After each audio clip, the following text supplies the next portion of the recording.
Shalom siswa-siswi UPH College dimanapun kalian berada. Di dalam minggu asinkronus ini kita akan kembali bersama-sama mengikuti chapel secara online. Mari kita siapkan hati dan pikiran kita. Kita boleh datang beribadah kepada Tuhan, biar kita disegarkan oleh benih kebenaran firman Tuhan. Kita tundukkan kepala kita berdoa.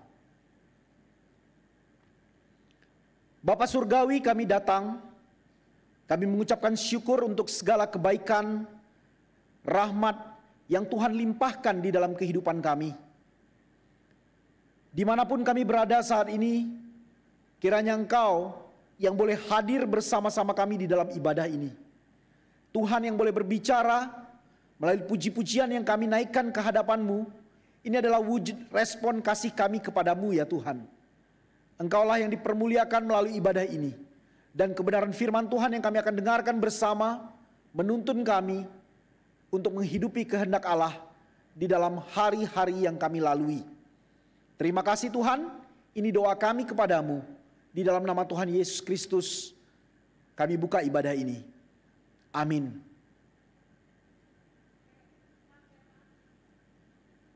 Shalom UPH College, gimana kabar kalian semua? Ibu percaya kalian semua memiliki kabar yang baik ya hari ini. Nah, hari ini chapel kita dilaksanakan secara virtual. Tetapi walaupun dilakukan secara virtual, hal ini tidak menjadi penghalang untuk kita semua tetap bisa memuji dan memuliakan nama Tuhan. Jadi dimanapun kalian berada saat ini, silahkan persiapkan hati kalian, berikan sikap hati yang baik, dan kita tetap mau menghargai, menghormati Tuhan. Kita mau memulai ibadah chapel kita hari ini untuk menunjukkan ungkapan syukur kita atas kebaikan Tuhan yang telah memimpin kita selama 1 minggu ini. Kita mau naikkan pujian yang menyerukan keagungan Tuhan. Kita mau katakan, to God be the glory.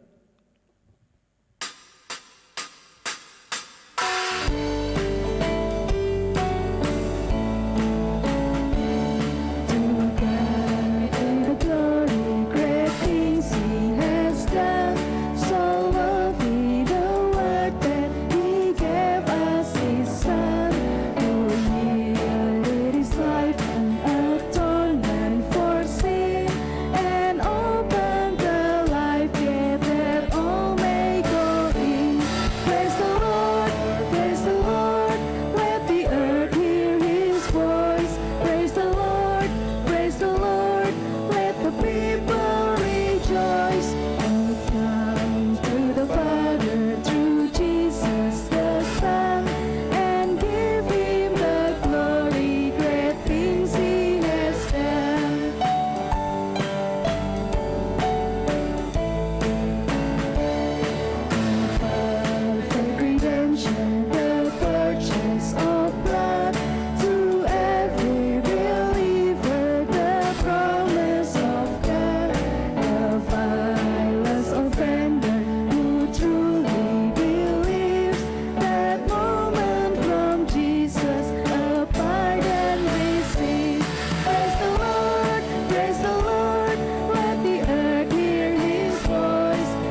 semua bisa memberikan kemuliaan untuk nama Tuhan.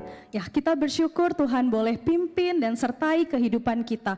Tidak pernah sekalipun Tuhan meninggalkan kita dan terus-menerus berkat Tuhan tercurah atas hidup kita. Oleh karena itu kita mau mengungkapkan rasa syukur kita mau memberikan yang terbaik yang kita miliki. Walaupun tidak seberapa, tapi kita mau memberikan persembahan untuk kemuliaan nama Tuhan. Biarlah lewat persembahan, rasa syukur ini, uang kita atau materi yang mungkin kita bisa berikan kepada Tuhan, kita bisa gunakan untuk pekerjaan Tuhan yang dapat memuliakan Tuhan tentunya. Tapi lebih daripada itu, bukan hanya sekedar materi yang kita bisa berikan untuk Tuhan, tapi Tuhan mau hidup kita berikan untuk Tuhan. Oleh karena itu, kalian bisa melakukan persembahan, kalian bisa scan QR yang tertera, dan kita akan iringi dengan pujian On Christ the Solid Rock I Stand.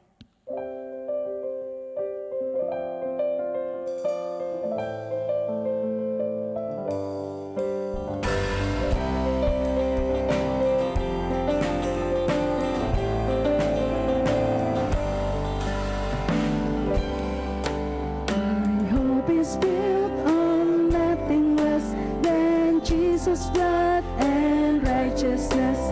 I dare not trust the sweetest frame, but wholly lean on Jesus' name.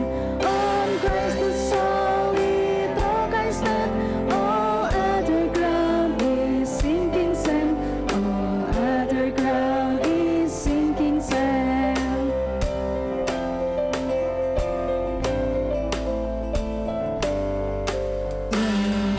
Fails his lovely face, I'll rest on his unchanging grace. In every high and stormy day, my anchor holds within the faith. On Christ the solid rock I stand. All other ground is sinking sand. All other ground is sinking sand. On Christ the solid rock I stand. All other ground is sinking sand. All other ground is sinking sand.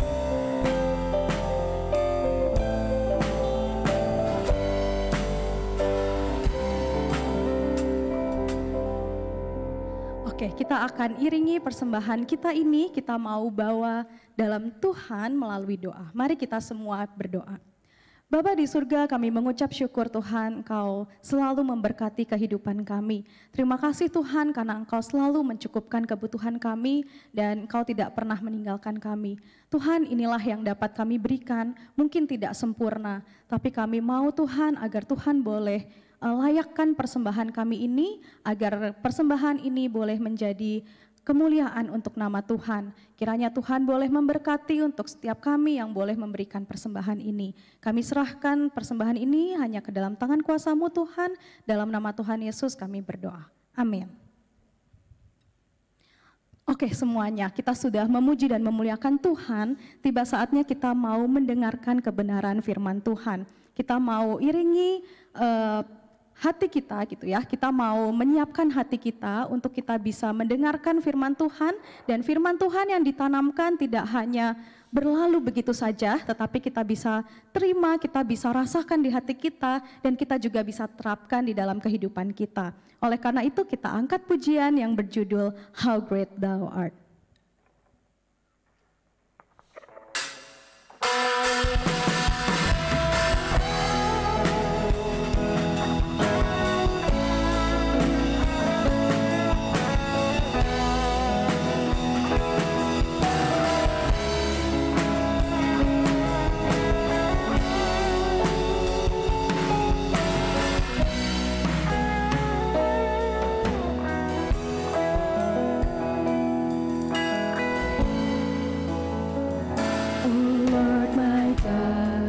When I in awesome wonder consider all the worlds thy hands have made, I see the stars, I hear the rolling thunder, thy power throughout the universe displayed.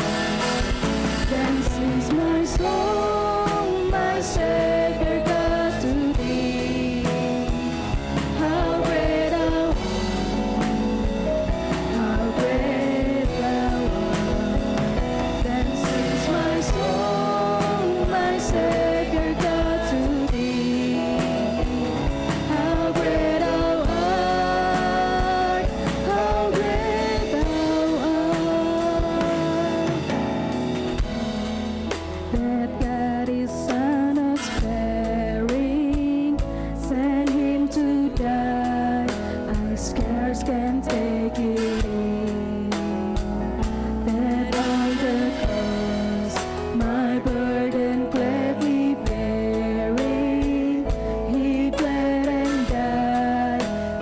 take away my sin. Then sings my soul, my Savior God, to thee. How great thou art, how great thou art.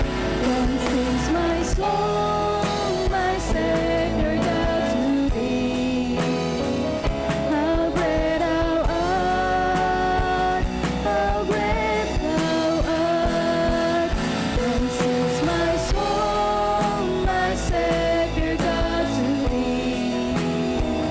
How great thou art, how great thou art. Then sings my soul, my Savior God, to thee.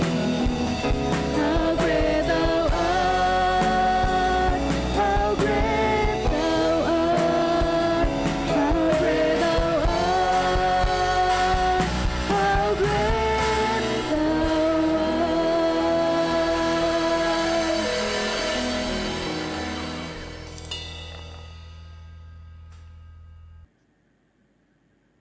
Mari kita bersatu di dalam doa sebelum kita mendengarkan pemberitaan kebenaran firman Tuhan. Kita berdoa. Di dalam hadirat-Mu yang kudus kami menenangkan hati dan pikiran kami. Kiranya Engkau berbicara kepada kami melalui kebenaran firman yang kami sama-sama akan renungkan. Biarlah kami boleh menjadi pengikut-pengikut Kristus yang sejati, yang hidup hanya untuk Kristus dan mempermuliakan nama Kristus. Pakai hamba-Mu Tuhan, Engkau boleh urapi, biarlah dengan segala keterbatasan yang ada, Tuhan boleh pakai sebagai saluran untuk berkat kebenaran firman Tuhan kami boleh terima. Di dalam nama Tuhan Yesus Kristus kami berdoa. Amin. Shalom siswa-siswi UPH College dimanapun setiap kita berada. Puji syukur kepada Tuhan untuk anugerah Tuhan kita boleh kembali beribadah di setiap Rabunya. Dan di dalam kesempatan kali ini kita sama-sama akan merenungkan satu bagian firman Tuhan yang terambil dari Yohanes pasal yang ke-17, mulai dari ayat yang ke-14 sampai dengan ayat yang ke-21. Yohanes pasal 17 ayat yang ke-14 sampai dengan ayat yang ke-21. Silakan kamu membuka Alkitabmu untuk kamu memperhatikan bagian firman Tuhan yang akan saya baca di dalam kesempatan ini. Demikian bunyi firman Tuhan. Aku telah memberikan firman-Mu kepada mereka dan dunia membenci mereka karena mereka bukan dari dunia. Sama seperti aku bukan dari dunia. Aku tidak meminta supaya engkau mengambil mereka dari dunia, tetapi supaya engkau menjaga mereka dari yang jahat. Mereka bukan dari dunia sama seperti aku bukan dari dunia. Kuduskanlah mereka dalam kebenaran. Firman-Mu itulah kebenaran. Sama seperti engkau telah mengutus aku ke dalam dunia, demikian pula aku telah mengutus mereka ke dalam dunia. Aku menguduskan diriku bagi mereka, supaya mereka pun dikuduskan dalam kebenaran. Bukan untuk mereka ini saja aku berdoa, tetapi juga untuk orang-orang yang percaya kepadaku melalui pemberitaan mereka, supaya mereka semua menjadi satu, sama seperti engkau ya Bapa, di dalam aku dan aku di dalam engkau, agar mereka juga di dalam kita, supaya dunia percaya bahwa engkaulah yang telah mengutus aku. Sampai sedemikian jauh pembacaan firman Tuhan. Berbahagia setiap kita yang mendengarkan firman Tuhan, yang memeliharanya di dalam hati kita dan melakukannya di dalam kehidupan hari lepas hari.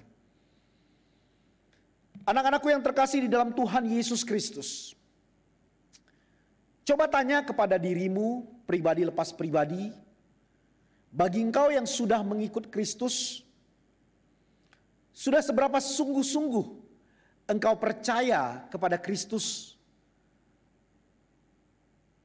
Sudah seberapa seriusnya engkau di dalam pengiringanmu akan Kristus?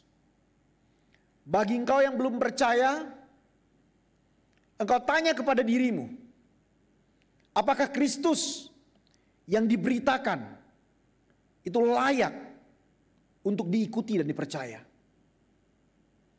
Di dalam kesempatan ini saya memberikan judul In the World but Not of the World.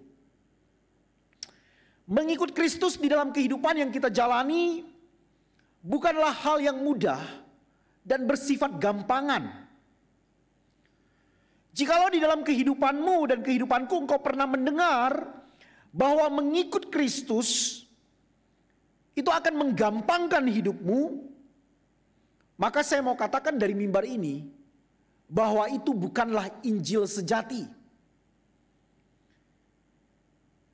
Seorang penulis yang bernama David Platt di dalam bukunya yang berjudul Radikal, dia mengatakan begini, murid-murid Kristus meninggalkan kepastian demi ketidakpastian. Jadi mereka, beberapa di antara mereka yang adalah para penjala ikan, mereka hidup dari sana, bergantung di sana. Bahkan orang tua daripada Yohanes dan Yakobus adalah juga penjala ikan. Ketika Yesus panggil mereka, mereka tinggalkan itu. Dari satu kepastian hidup kepada, dalam tanda kutip, ketidakpastian. Bagaimana Matius pemungut cukai harus meninggalkan meja cukai dan mengikut Yesus. Dari satu kepastian kembali kepada ketidakpastian. Mereka meninggalkan rasa aman demi ketidaknyamanan. Meninggalkan pengakuan diri demi penyangkalan diri. Setiap hari harus sangkal diri. Di dalam sebuah dunia yang menghargai azas mempromosikan diri sendiri, justru murid-murid ini harus mengikuti seorang guru yang memerintahkan untuk menyalibkan diri sendiri. Jadi kalau kita membaca kitab Injil dengan baik, kita menemukan bahwa mengiring Kristus itu bukan mudah. Mengiring Kristus bukan sesuatu yang bersifat gampangan. Mengiring Kristus di sana ada pengorbanan. Seorang teolog Jerman yang bernama Dietrich Bonhoeffer, ya, yang berjuang keras menentang Hitler, di dalam bukunya The Cost of Discipleship, dia mengatakan bahwa panggilan pertama dari setiap pengalaman Kristen adalah panggilan untuk menanggalkan segala kelekatan dunia ini. Jadi kalau kita menyebut diri kita pengikut Kristus, maka kita harus bersedia menanggalkan kelekatan kita kepada dunia. Entah itu kepada kenyamananmu, entah itu kepada harga dirimu, entah itu kepada harta yang kau punya, engkau harus berani tinggalkan untuk ikut Kristus. Jadi ikut Kristus itu tidak mudah. Kemudian Dietrich Bonhoeffer lanjutkan, ketika Kristus memanggil seseorang, ia memanggil orang itu untuk datang kepadanya. Dan kemudian mati. Menarik sekali, siswa-siswi yang terkasih. Ketika Kristus memanggil engkau dan saya dipanggil untuk datang kepada Kristus. Dan kau dan saya dipanggil juga untuk mati bagi Kristus. Makanya Paulus berkata, hidup adalah Kristus dan mati adalah sebuah keuntungan.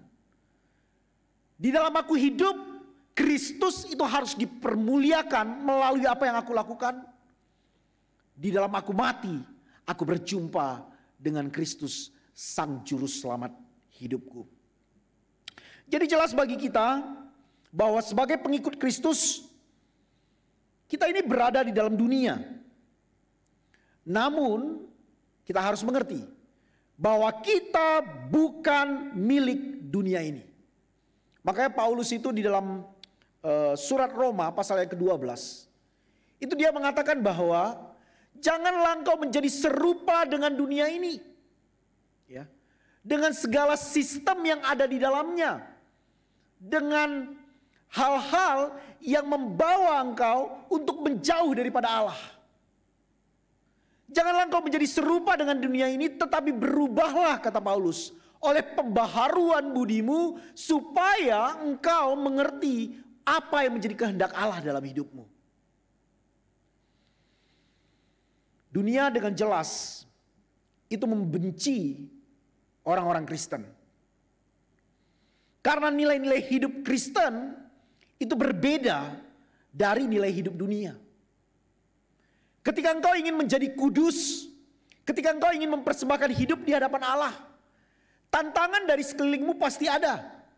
Bagaimana orang-orang di sekeliling akan menghina engkau, akan membuli engkau karena keyakinanmu, karena kesungguhanmu hidup bagi Kristus. Sebagai pengikut Kristus, engkau dan saya tidak akan bekerja sama dengan dunia, dengan segala tipu daya yang ada di dalamnya. Kita tidak akan mengikuti perbuatan mereka yang berdosa. Kita akan dengan sungguh-sungguh, dengan satu keberanian, dengan satu pengabdian, hanya kepada Kristus saja dan bukan yang lain. Pengikut Kristus justru harus hadir menjadi standar moral tertinggi melalui kehidupan mereka di tengah imoralitas yang ada. Kalau kita sebagai pengikut Kristus di dalam kehidupan yang kita jalani, kita masih ikut-ikut dunia, layakkah kita disebut pengikut Kristus? Kalau di dalam kehidupan kita sebagai pengikut Kristus, ada teman-teman kita yang menawarkan kepada kita hal-hal yang negatif sifatnya, kemudian karena kita ingin panjat sosial, maka kita mengikuti apa yang ditawarkan teman-teman. Layakkah kita disebut sebagai pengikut Kristus? Justru engkau sebagai pengikut Kristus itu hanya label doang. Hanya apa yang tertera di kartu identitasmu. Apa yang tertera di dalam kartu keluargamu. Tetapi engkau gak sungguh-sungguh di dalam kehidupanmu mengikut Kristus. Dunia memiliki agendanya. Agenda yang diberikan jelas berasal dari setan yang menguasai dunia. Dia bapa penipu, dia bapa perusak, dia bapa yang mau membawa manusia itu ke dalam kebinasaan yang kekal. Setan sedari awal sudah menjadi musuh daripada kebenaran. Maka sebagai pengikut Kristus, engkau dan saya harus memiliki kesadaran yang sungguh bahwa kehidupan yang engkau dan saya jalani itu bukan sebuah ladang permainan. Kehidupan yang engkau dan saya jalani adalah sebuah medan pertempuran. Setiap hari kita berperang dan kita harus waspada. Iblis dan antek-anteknya dengan segala macam cara mencoba untuk merayu, bahkan menyesatkan engkau hidup di luar kebenaran. Tetapi Allah yang penuh kasih dan rahmat itu betul-betul merindukan engkau untuk datang kepadanya. Sama seperti anak yang hilang, yang sudah bepergian kemana saja untuk menghabiskan harta orang tuanya. Ketika dia pulang kepada bapaknya, bapaknya dengan penuh kerinduan datang membuka tangan dan mendekap. Pengikut-pengikut Kristus, sadarlah, kita bukan berasal dari dunia, tetapi kita hidup di dalam dunia. Maka dari itu, bagaimana kita sebagai pengikut Kristus yang berada di dalam dunia, namun bukan dari dunia, menghidupi panggilan kita. Bagaimana kita menjadi pengikut Kristus yang ada di dalam dunia, namun bukan dari dunia, menghidupi panggilan kita. Dari teks ini saya memberikan 3 usulan untuk setiap kita bisa sama-sama pikirkan dan renungkan. Yang pertama, di dalam ayat yang ke-14 dan 17 yang kamu baca di situ ya. Yesus berkata, "Aku telah memberikan firman-Mu kepada mereka." Ya. Jadi Yesus memberikan firman ini kepada murid-murid. Oleh karena firman yang diberikan kepada murid-murid tersebut dikatakan dunia membenci mereka. Karena mereka bukan dari dunia, sama seperti aku bukan dari dunia. Ya. Kemudian di ayat yang ke-17 dikatakan, "Kuduskanlah mereka dalam kebenaran. Firman-Mu itu adalah kebenaran." Jadi usulan saya yang pertama sebagai pengikut Kristus, bagaimana kita menghidupi panggilan kita di dalam dunia tetapi bukan dari dunia. Maka pengikut Kristus adalah orang-orang yang mau menerima firman itu sendiri dan dikuduskan oleh firman itu sendiri. Alkitab berkata kepada kita bahwa firman Allah itu seperti pedang bermata dua. Ia dapat mengoreksi kita. Ia dapat memisahkan antara jiwa dan tubuh. Ia dapat memisahkan antara sumsum dan tulang-tulang. Begitu tajamnya ia dapat memisahkan mana yang menjadi motif daripada manusia.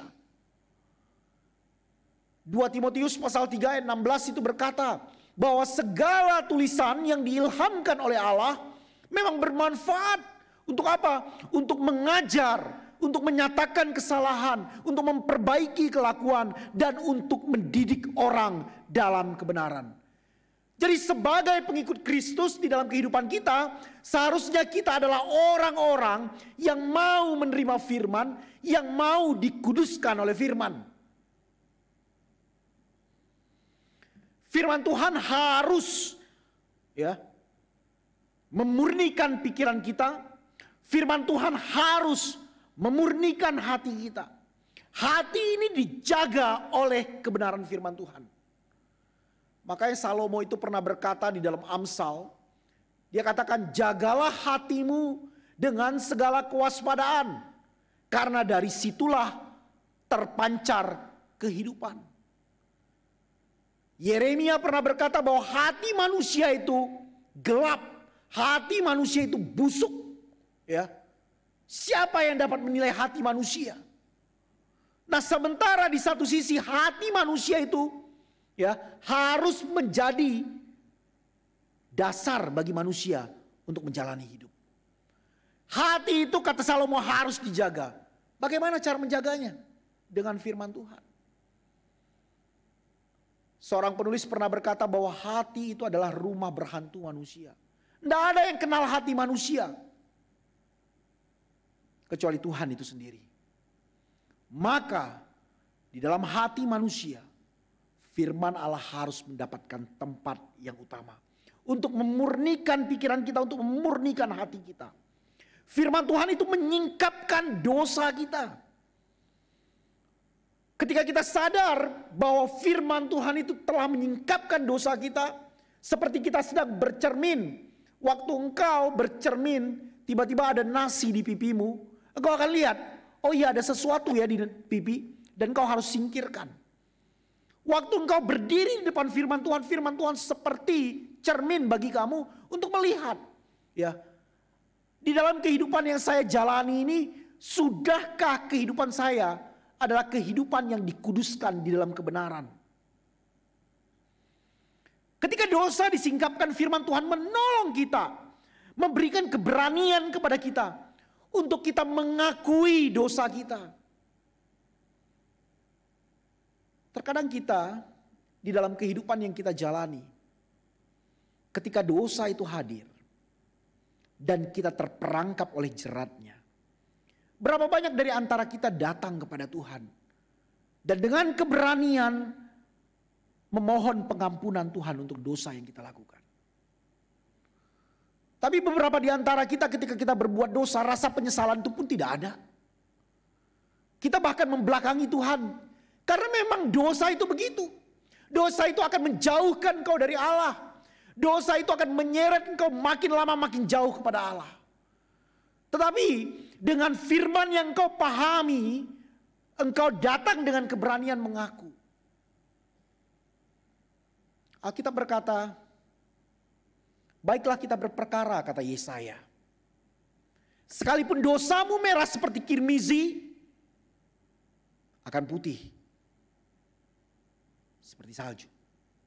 Sekalipun dosamu merah seperti kain kesumba, akan putih seperti bulu domba. Kemudian Tuhan melanjutkan melalui nabi ini dengan berkata bahwa aku akan menghapuskan segala dosa pemberontakanmu seperti kabut yang diterbangkan oleh angin. Engkau tahu kabut? Kalau angin sapu, hilang. Tuhan yang tidak pernah mengingat-ingat pelanggaran dan dosa yang kau lakukan. Tuhan yang berkata, jika kamu dan aku mengakui dosa di hadapannya, maka Ia Allah yang setia dan adil. Ia akan menyucikan kau dari segala kejahatan. Jadi ketika firman Tuhan membuka siapa dirimu, dosa apa yang kau lakukan, engkau harus dengan penuh keberanian datang mengakui bahwa engkau manusia yang berdosa yang membutuhkan juru selamat. Tuhan, tuntun aku di jalan yang kekal. Itu yang harus menjadi doa kita. Dan firman Tuhan itu sendiri juga yang akan membaharui relasi kita. Dan firman Tuhan itu yang akan menuntun kita di dalam kebenaran. Ketika kita punya masalah dengan teman yang dulunya dekat dengan kita, tetapi karena ada hal-hal yang tertentu yang terjadi, kita bergesekan. Bahkan mungkin beberapa di antara kita memutuskan untuk tidak berteman dengan dia lagi. Atau untuk memusuhinya. Bahkan lebih lanjut lagi menghasut teman-teman yang lain untuk memusuhinya.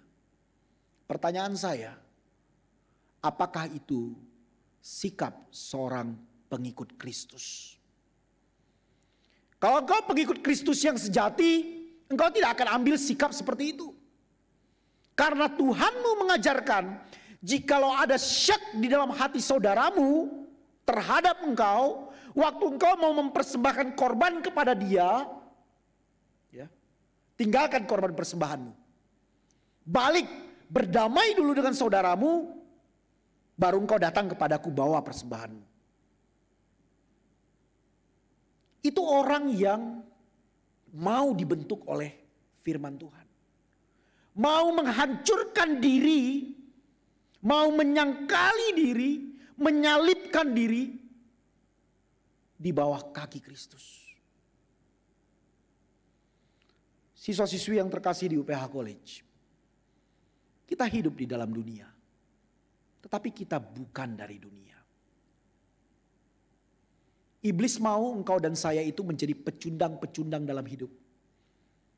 Tiap hari jatuh dalam dosa. Kalau perlu tiap hari menghidupi dosa. Tetapi anak Allah yang telah mati bagi engkau dan saya, tidak ingin engkau dan saya hidup di dalam dosa. Ia mau hidupmu berkemenangan. Setan dan antek-anteknya itu ingin kau jadi pecundang. Tetapi Kristus yang menang ingin kau berkemenangan di dalam Dia. Firman Tuhan itu harus engkau terima. Firman Tuhan harus mengubah hidupmu. Jangan karena kita di sekolah Kristen atau kita sudah dari keluarga Kristen yang mungkin terpaksa harus ke gereja setiap minggu, disekolahkan di sekolah Kristen harus devosi tiap hari, engkau mengabaikan keistimewaan dari firman itu sendiri yang sanggup untuk mengubahkan hidup. Anak-anakku yang terkasih, ketika kita bicara soal firman,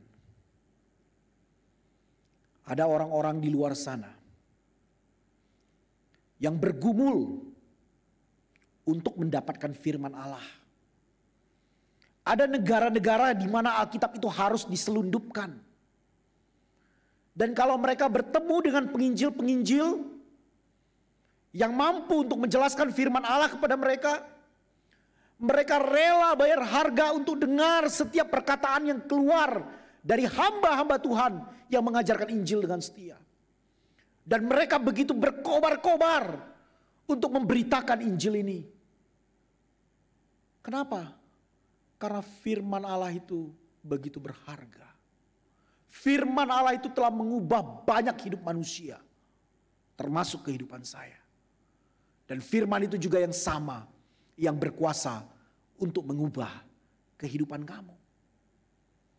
Pegang itu, percayai itu. Di dalam kesusahan hidup yang kau alami, firman Tuhan itu sanggup untuk membebaskan jiwamu. Untuk engkau berharap kepada Allah penyelamatmu dan tidak kepada yang lain. Untuk engkau belajar menerima apa yang menjadi kehendak Allahmu dan tidak untuk yang lain.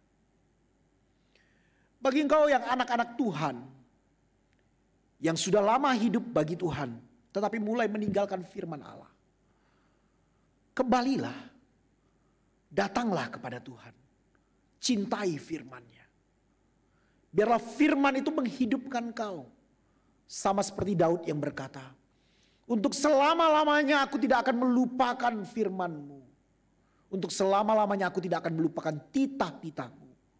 Karena dengan itu engkau menghidupkan aku. Yang kedua, bagaimana kita menjadi pengikut Kristus yang ada di dalam dunia, namun bukan dari dunia, menjalani panggilan kita. Yang pertama tadi, pengikut Kristus harus menerima dan dikuduskan oleh firman Allah. Yang kedua, pengikut Kristus itu harus menyadari bahwa engkau diampuni dan diterima melalui pengorbanan Kristus. Jangan pernah berpikir bahwa semua hal yang kau lakukan itu akan membenarkan kau. Injil tidak demikian. Perbuatan baik yang kau lakukan itu omong kosong. Beberapa minggu yang lalu engkau bersama-sama pergi ke rumah jompo, panti asuhan, rumah belajar, anak-anak cacat mental dan lain sebagainya. Dan kemudian mungkin beberapa dari kamu tersentuh oleh pelayanan yang kau lakukan. Jangan pernah berpikir bahwa itu akan menghantarkan kau layak di hadapan Allah Bapa. Tidak. Kita melakukan itu karena apa yang telah Allah lakukan kepada kita terlebih dahulu. Sekolah tidak mengajarkan kepadamu untuk engkau bersyukur melihat hidupmu lebih beruntung daripada teman-teman yang ada di sana. Kalau cara bersyukurmu begitu, kita keliru mengajar. Kita membawa engkau pergi ke ladang-ladang misi itu untuk engkau tahu dan memberitakan kabar pengampunan dan penerimaan yang Kristus telah kerjakan dalam hidupmu, yang juga engkau kerjakan bagi sesamamu. Di ayat yang ke-17, di ayat yang ke-19 maksud saya. Ya, kamu perhatikan ayat ke-19. Aku menguduskan diriku bagi mereka, supaya mereka dikuduskan dalam kebenaran. Ya. Jadi Kristus sebagai substitusi, pengganti bagi engkau dan saya. Ia menguduskan dirinya sebagai manusia, ya, Dia mengikuti apa yang menjadi kehendak Allah di dalam kehidupannya. Supaya apa? Kebenaran Kristus itu diberikan kepada kamu. Sehingga kamu dibenarkan di hadapan Allah. Seberapa banyak dari engkau dan saya yang menyadari bahwa engkau telah diampuni. Engkau tidak diterima. Sering sekali orang berkata, awal dari pemulihan adalah keterbukaan. Tetapi saya mau kritisi hal ini. Awal dari pemulihan dari efek-efek dosa yang terjadi adalah pemahaman kamu akan pengampunan yang Tuhan curahkan dan penerimaan yang Tuhan tunjukkan. Kita manusia berdosa. Kita tidak layak. Kita ini musuh Allah. Tetapi kita ini diterima oleh Dia. Kita diampuni. Tangannya terbuka untuk engkau dan saya. Jangan pernah kecewakan Dia. Jangan pernah tolak apa yang anak Allah telah lakukan di dalam kehidupanku dan kehidupanmu. Terlalu besar kasih yang Ia tunjukkan untuk engkau dan saya. Ada sebuah ilustrasi yang diceritakan oleh Max Lucado di dalam salah satu bukunya. Yang menceritakan tentang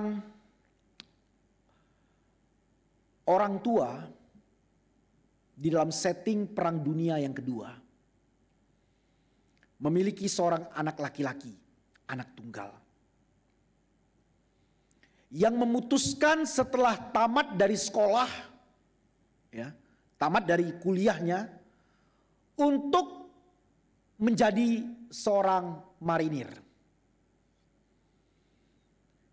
Dia menempuh pendidikannya di West Point Military Academy.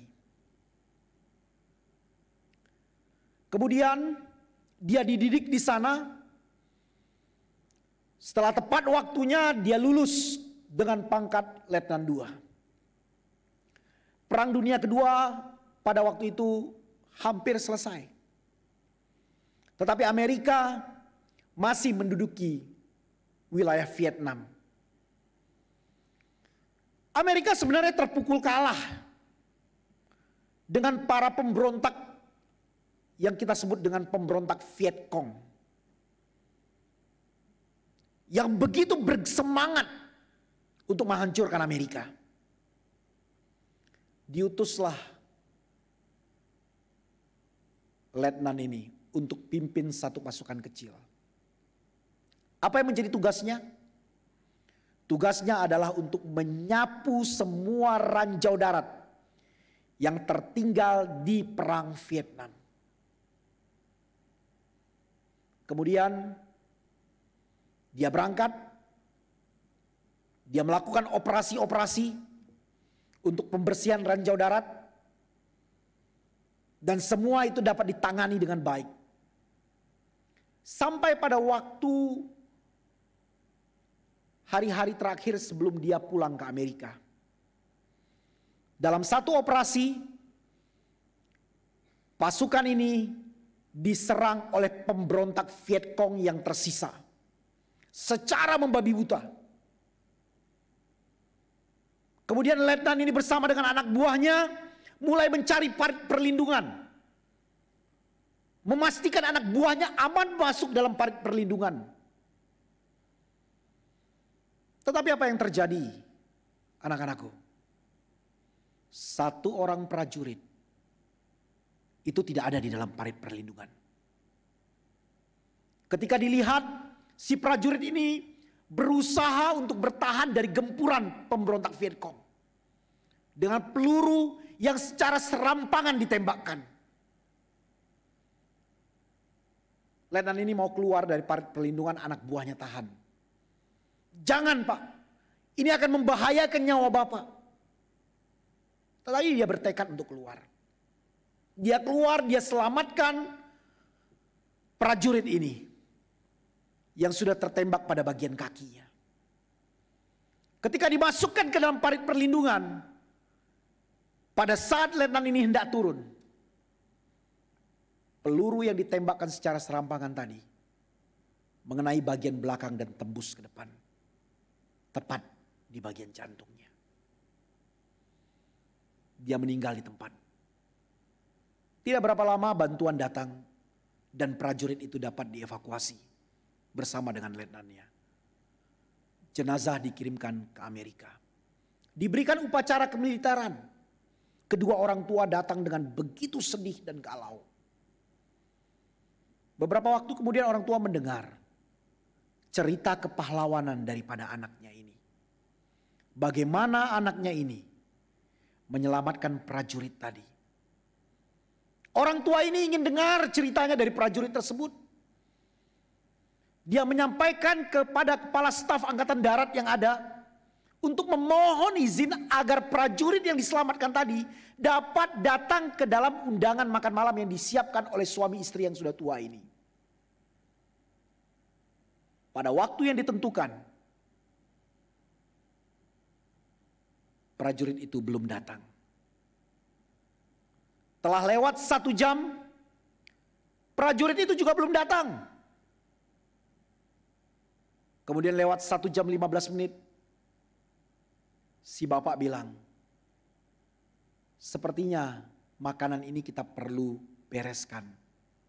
Prajurit itu tidak akan datang. Tidak berapa lama, ketukan pintu itu berbunyi. Dan ketika dibuka, prajuritnya datang. Tetapi prajurit itu datang di dalam kondisi yang tidak siap. Ia datang dalam keadaan setengah mabuk. Mulut bau alkohol. Apa yang ditanya hanya meracau saja. Ngomong secara sembarangan. Umpatan-umpatan kasar keluar dari mulut prajurit ini. Tidak berapa lama dia tinggalkan kedua orang tua itu. Dia pulang diantar oleh sang bapak dan kemudian bapak itu menutup pintu. Dia hanya bisa terdiam. Tujuan mereka adalah untuk mendengar cerita kepahlawanan anaknya. Tapi itu tidak mereka dapatkan. Tiba-tiba dari ruang makan terdengar teriakan ibunya. Ibu itu bilang, percuma anak kita mati untuk orang yang tidak pernah menghargai yang namanya arti hidup. Ketika saya baca kisah ini teman-teman, saya melihat kepada saya. Bagaimana saya memahami pengorbanan Kristus, menerima pengorbanan Kristus, menerima penerimaan Kristus di dalam hidup saya. Bagaimana saya di dalam hidup yang saya jalani ini, apakah saya seperti prajurit yang tidak pernah tahu berterima kasih? Yang tidak pernah tahu arti mengisi hidup karena yang lain telah mati untuk engkau supaya engkau hidup? Pertanyaan yang sama saya ajukan kepada engkau. Bagaimana engkau hidup kehidupanmu? Kristus anak Allah sudah berkorban bagi engkau. Kristus anak Allah menerima engkau manusia yang berdosa. Maukah engkau datang? Maukah engkau hidup hanya bagi Dia di dalam dunia yang tercemar ini dan tidak untuk yang lain? Sadarlah, pengampunan Tuhan terlalu mahal untuk engkau sia-siakan. Penerimaan Tuhan bukan barang murahan untuk engkau campakkan. Kristus sungguh mengasihi engkau. Yang ketiga, bagaimana kita menjadi pengikut Kristus yang ada di dalam dunia namun bukan dari dunia untuk memenuhi panggilan kita. Ketahuilah anak-anakku bahwa pengikut Kristus itu hidup bukan untuk dirinya sendiri. Individualisme digadang-gadangkan di dalam zaman kita. Manusia hanya memikirkan apa yang menjadi keuntungan bagi dirinya sendiri. Tetapi Kristus memanggil kita untuk kita pergi kepada dunia. Engkau dan saya diutus untuk pergi kepada dunia, memberitakan anugerah pengampunan dan penerimaan Allah kepada dunia. Yohanes pasal 17 ayat 18, 20 dan 21. Sama seperti engkau telah mengutus aku ke dalam dunia, demikian pula aku telah mengutus mereka ke dalam dunia. Bukan untuk mereka ini saja aku berdoa, kata Yesus. Bukan untuk para murid saja, tetapi juga untuk orang-orang yang percaya kepadaku melalui pemberitaan mereka. Supaya mereka semua menjadi satu sama seperti engkau ya Bapa di dalam aku dan aku di dalam engkau, agar mereka juga di dalam kita, supaya dunia percaya bahwa engkaulah yang mengutus aku. Anak-anakku yang terkasih, hidup sebagai orang Kristen bukan hidup untuk berpangku tangan. Hidup sebagai orang Kristen adalah hidup untuk memberitakan Injil. Hidup sebagai orang Kristen adalah hidup untuk mewartakan Kristus yang telah mati bangkit bagi engkau dan saya. Jikalau tidak ada kebangkitan Kristus, sia-sia pemberitaan itu semua. Engkau diutus kepada dunia yang gelap, agar dunia yang gelap dapat melihat terang. Ada lagu sekolah minggu yang saya ingat. Liriknya bunyinya begini: Yesus berpesan dalam malam gelap, kamu harus jadi lilin gemerlap, anak masing-masing di sekitarnya. Untuk hormat Tuhan bersinarlah. Itu panggilan. Panggilan yang engkau dan saya harus jalani. Yesus berpesan dalam malam gelap, engkau dan saya harus selalu menjadi lilin gemerlap di tengah kegelapan. Hai anak masing-masing yang ada di sekitar, untuk hormat Tuhan bersinarlah, bersinarlah. Jangan pernah jadi pecundang. Mari kita menjadi orang-orang yang menang di dalam Kristus yang memberi kemenangan. Kita bukan berasal dari dunia, kita ada di dalam dunia untuk memberitakan kabar sukacita Allah kepada dunia.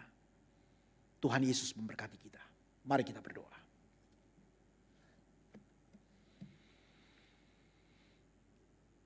Terima kasih untuk benih kebenaran firman-Mu.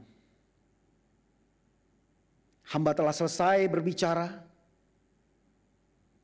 Mari ya Tuhan, Engkau berbicara kepada setiap hati, agar jiwa-jiwa ini boleh berespon kepada kebenaran. Jiwa-jiwa yang mati secara spiritual, Tuhan boleh bangkitkan untuk mereka datang kepada Injil kasih karunia Kristus. Untuk mereka datang menyambut penerimaan Kristus. Tuhan, biarlah kami, anak-anak-Mu yang telah mengenal kebenaran, boleh dipakai sebagai duta-Mu bagi dunia yang gelap,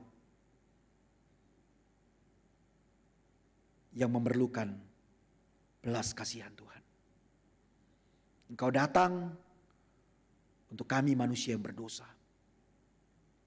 Engkau bawa kami untuk kami mengenal Engkau dan diperdamaikan dengan Bapa.